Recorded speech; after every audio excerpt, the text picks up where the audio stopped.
গতকাল গতকাল মহিলা মাহফিলে এক বোন প্রশ্ন করেছিলেন যে বিনবাজ আব্দুল্লাহ বিনবাজ যিনি ইন্তেকাল করেছেন, সৌদি আরবের গ্র্যান্ড মুফতি এবং বর্তমান বিশ্বের শ্রেষ্ঠ আলেম, নওয়ারাল্লাহু মারকাদাহু ওয়া জাআলাল জান্নাতা মাসওয়াহু, আল্লাহ তাকে জান্নাতুল ফিরদাউসের মেহমান বানিয়ে নেন।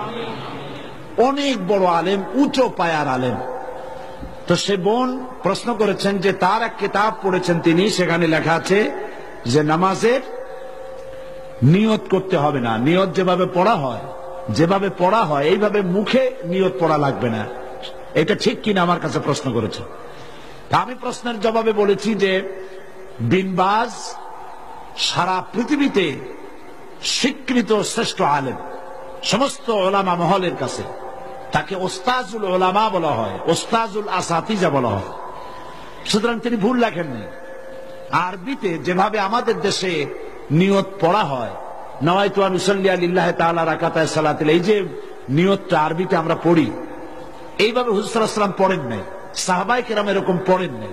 সুতরাং মনে মনে নিয়ত করা, নামাজের জন্য নিয়ত করা, সেটা যে ভাষাই হোক এটা চলতে পারে, মুখে ওইভাবে উচ্চারণ করা প্রয়োজন নেই।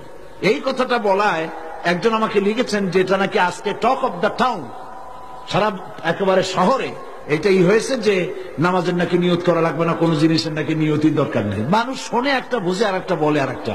নিয়ত তো করতে হবে, কিন্তু মুখে ওইভাবে নিয়ত মুখে উচ্চারণ করা এভাবে হাদিস শরীফে কোথাও নাই, রাসূল সাল্লাল্লাহু আলাইহি ওয়াসাল্লাম করেন নাই, সাহাবায়ে কেরাম করেন নাই। সুতরাং এগুলো নিয়ে উল্টাপাল্টা মন্তব্য পেশ করার কোনো জরুরত নেই।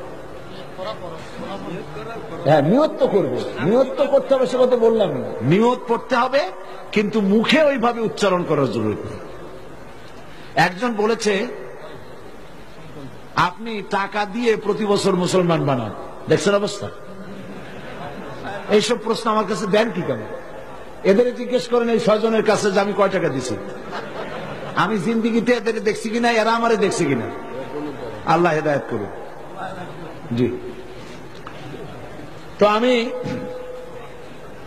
নিয়তের ব্যাপারটা পরিষ্কার করে দিতে চাই। প্রত্যেক কাজের নিয়ত করতে হবে। ইন্নামাল আমালু বিন্নিয়াত, নিয়তটাই হচ্ছে প্রধান। তবে মুখে উচ্চারণ করার যে রীতি চালু হয়েছে এভাবে হাদিস শরীফে নাই। নিয়তটা করতে হবে, তবে এভাবে নয় যেভাবে আমরা করা বাধ্যতামূলক মনে করি। কথাটা পরিষ্কার হয়েছে কিনা? আলহামদুলিল্লাহ।